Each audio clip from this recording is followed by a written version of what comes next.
Father, I am so grateful for this opportunity to share my experience, strength, and hope with others. It's not what I have to say, but how your Holy Spirit resonates this message to those here. Allow the words of my mouth and the meditation of my heart to be pleasing to you, my Lord. Amen. So my addiction manifests itself through adultery, seeking affirmation from other women, both emotionally and physically, which has consumed 30 years of my 40-year marriage. I've tried to write my story several times, but always get stuck. Part of me says it's not so traumatic, but another part says there are others just like me with the same fears or excuse not to write their story. Regardless of what I feel, I do recognize this is an essential part of my recovery journey. In Jeremiah 1, verse 5, it says, "Before I formed you in the womb, I knew you, and before you were born, I set you apart." This comforts me to know that I have value to God. I was born and raised in Turlock, California, about 7 months after my parents got married. I remember my dad telling me that that was the worst day of his life because of my mom's attention was directed to me instead of him. In my younger years, I can remember the physical and mental abuse that was inflicted by my father. My youngest sister seemed to get the brunt of the physical abuse. Nevertheless, all of us siblings had to watch. I realized later that in each and every event that I could remember, I could never remember my mom being present. This is where my sense of abandonment developed. They say that trauma experienced at a young age, whether great or small, is still trauma and is carried with you your entire life. The abuse, whether physical, emotional, benign, is still considered abuse. Because of my father's anger and abuse, I learned to become invisible. Never stepped out of line, questioned anyone or anything, essentially having no self-worth. Although I experienced several traumatic events during my early childhood years, one of the happiest days of my life was when my parents got a divorce and my father moved out. Later, I found out that was due to his physical abuse to my mother, us kids, plus his multiple affairs, and because of my mom's affair. I guess we were just a family of affairs. I hadn't realized at that point that I had been inadvertently taught I was inadequate, and that if I was going to have value, it would be based on what I did rather than who I was.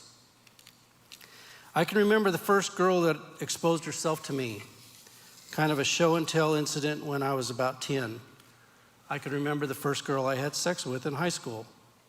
We were so naive that eventually she got pregnant and went through an abortion process. I can remember sleeping with other young girls during and after high school until I met my first wife. We moved in together, which caused a lot of drama on her side of the family, so we got married about 6 months later. The first year was good. We had my daughter in December of 1979. The following year wasn't so good. I had anger issues and fell back into my old habits, seeking affirmation from other women and sleeping with them if I got the chance. The year after that was better, and we had my son in April of 1981. But my anger and adultery habits returned, and things quickly went downhill from there until our divorce in 1982. It was a bitter divorce, and all I wanted to do was run, something I found I was good at, avoidance. Avoidance and isolation was a safe place for me. So I packed up and traveled for a bit, working in Arizona, then to Texas, and finally ending up in Alaska. All the while avoiding my obligations to my daughter and son. Seems that I was following my father's footsteps after all, with benign neglect, instilling a negative core belief that my kids are worthless to me. During my time in Alaska, I found my current wife. We dated for a very short period and then moved in together. We got married quickly, and then we had our son 1 year later. I noticed that while I was in Alaska, my hurts, habits, and hang-ups were all stuffed away in a drawer. Anger issues were left in California, and all the blame placed on my first wife. I believed I was the victim, I reestablished the relationship with my two older kids and even had them come to Alaska to spend summers with us. After about 5 years and due to economic conditions in Alaska and our mutual love for horses, we decided to move to California to raise our family. I preceded my wife and son, lived with my mom and now stepdad in Turlock, and got a job while my wife packed up our belongings, rented the house, and joined me a few months later. It was shortly after my return to the area that I found my unhealthy behaviors returning. I didn't understand my crash in the first place, so I was destined to repeat it. Proverbs 26:11, as a dog returns to his vomit, so a fool repeats his folly. I was flirting with other women, going online to chat rooms, setting up profiles on single sites, all the while neglecting my wife, son, and now our newborn daughter. I chose to work long hours and soon took a job 5 hours away from home for 8 months just to get away and play single. During that period, I even had a girlfriend move in with me for a couple months. All the time lying to my wife and playing the victim card that it was a job that was keeping me away from home. This period of chasing other women, surfing the internet, trying to meet up with these women for lunch or sex continued until our 20th year, when I announced to my wife that I never really loved her and was leaving, devastating her and the kids. I had hidden my secret life so well that no one ever suspected I was having multiple affairs. For the next 9 months, I proceeded to chase other women, looking for something to fill that giant hole that was originally left by my family of origin. Then one day, I was in my truck, stopped, and an immense sense of grief came over me, and I heard God's voice say to me, plain as day, I gave you this woman to be your wife. And I broke down sobbing. I knew I needed to reconcile with my wife. We started counseling and regularly attending church. During that period, I gave my life to Christ and got baptized.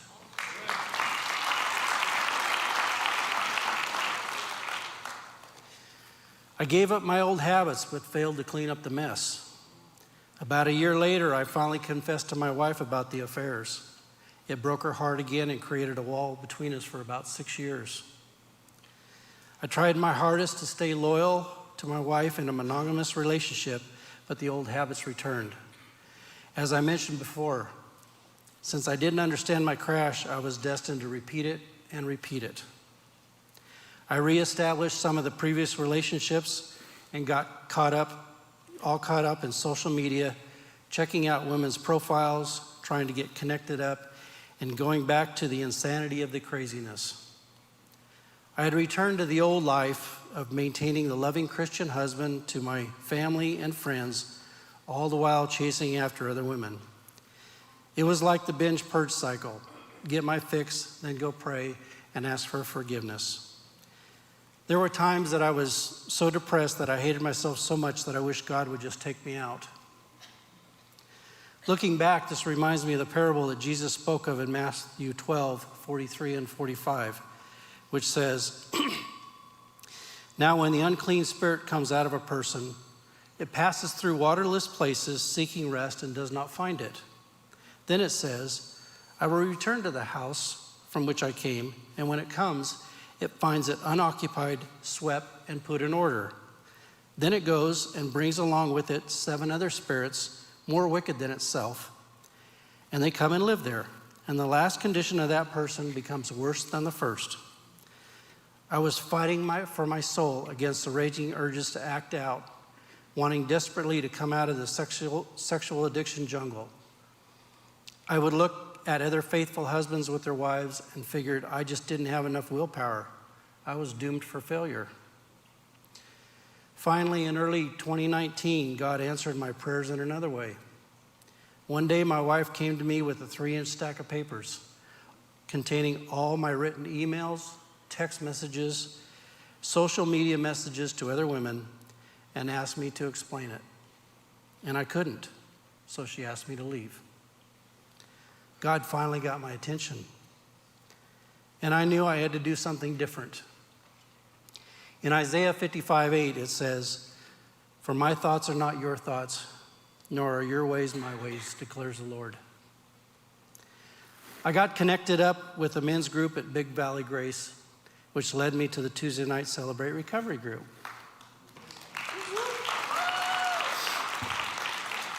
Through CR, I discovered I was not alone, that my struggles were more common than I thought. I had to face my pain rather than thinking I could go into my cave hoping to be fixed. I had to turn and face my fears and run into the darkness. There and only there was I able to bring the sin to light and expose it for what it really was. Through God's grace and mercy, He put people and other program opportunities in my path to propel my journey to recovery. I believe that Romans 12:2 says it best. And do not be conformed to this world, but be transformed by the renewing of your mind. Healing begins by understanding the nature of my addiction. I had finally recognized I had to let go of embracing the identity of being the victim, to accept God's forgiveness, to let go of keeping my hopes, fears, needs, and desires to myself, understanding that the safe place I called isolation was just self-protection from unwanted vulnerability in relationships. Working through the programs, I had to learn empathy, learn to accept the small victories, to realize that just because I had given my life over to Christ doesn't mean that God drained all the hormones out of my body. I had to stop shaming and attacking myself. Through these programs, I finally could get a glimpse of the tremendous pain that I had inflicted upon my wife and kids, the selfish behaviors, and being an emotionally absent member of the family. Thinking that if I could keep the secret, maybe I could resolve this on my own. I was stuck in my own emotional immaturity with an intimacy disorder, but things were about to change. I needed to face the fact that I chose my behavior in the past, but reality chooses my consequences in the present. I learned that I had to do different. I had to get out of my comfort zone. I had to openly share with other brothers my struggles. Going through the 12-step program of recovery helped me to recognize my denial, allowed me to let go and accept God's control, to really look at the trauma in my life, understanding my part, making the amends, and looking at the unhealthy behaviors and letting God make the changes in me. Learning that my recovery journey continues with reaching out and helping other men with similar struggles. I was tremendously blessed with a wife that was willing to take this recovery journey with me. She believed and saw in me the things I never could or refused to accept. Even in her painful moments, she would read the study materials I was doing, and even though she now recognizes and understands my addiction battle, she also knows that I made unhealthy choices. And I have learned to take full ownership of those choices and the consequences. My brokenness affected my ability to love, trust, and relate. I can look back now and see that my wife was usually right about my hang-ups and hurts. She can see my inner woundedness like no one else can. God blessed me immensely by putting people and programs in the path of my recovery journey. My sponsor, my accountability partners, friends, and families that have walked beside me during this journey. I was so grateful for the Hope and Healing Weekend Intensive Ministry that got me to see through my wife's eyes tremendous hurt and pain that I had caused. The Patrick Carnes studies, Out of the Shadows, Shadows of the Cross, Facing the Shadows, Recovery Zone, that helped me to look deeper into the root cause of my unhealthy behaviors. CR for the great opportunities to participate and facilitate small groups and 12-step programs so that I could bring the sin to light, to openly share and to help others.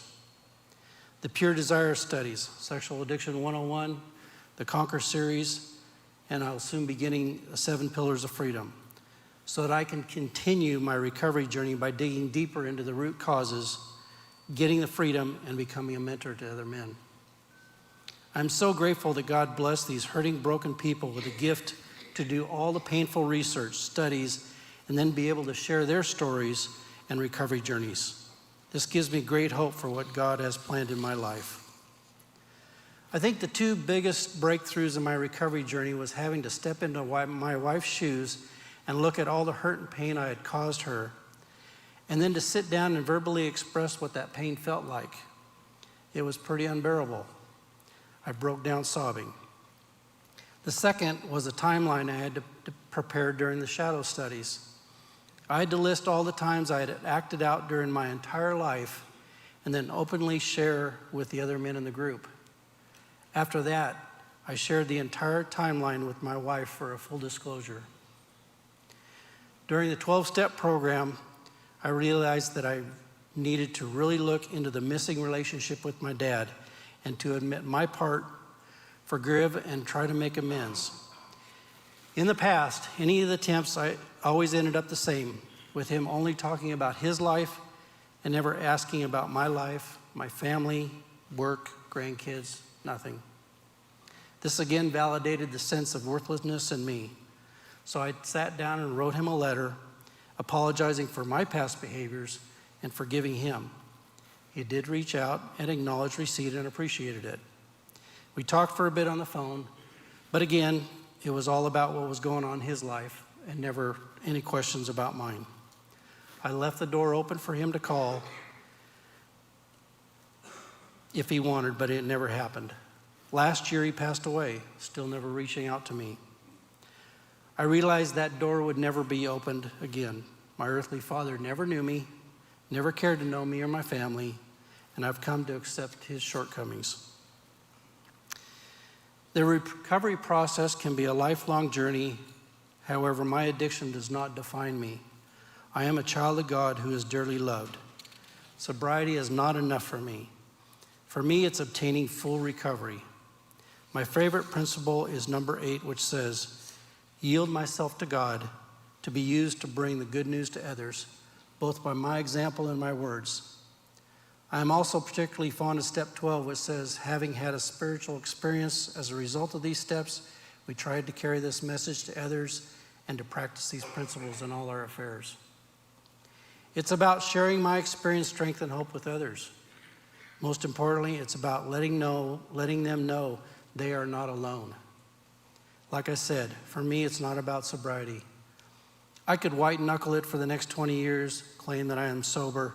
That's not what God has planned for my life. In John 10:10, Jesus says to us that the thief comes only to steal and destroy, but that he came so that we could have life and have it abundantly. If these programs were about sobriety, they'd be called Celebrate Sobriety, or CS. But it's not. It's called CR, Celebrate Recovery. And that's what God wants for me. Romans 8:12 says, but in all these things we overwhelmingly conquer through him who loved us. For the newcomer, the second timer, or even those that feel stuck, remember that God knew you before you were and has already written your life. Trust in him, believe in the programs, seek and find accountability partners, sponsors, so that you can work through the process with a community. We were made for relationships. If I don't give myself permission to develop great friendships, I will miss out on a sense of belonging and knowing that I am truly loved. Life will be merely about existing, which is not what God called for me to do. We can't do this alone, and we are not alone in our struggles. Thank you for letting me share.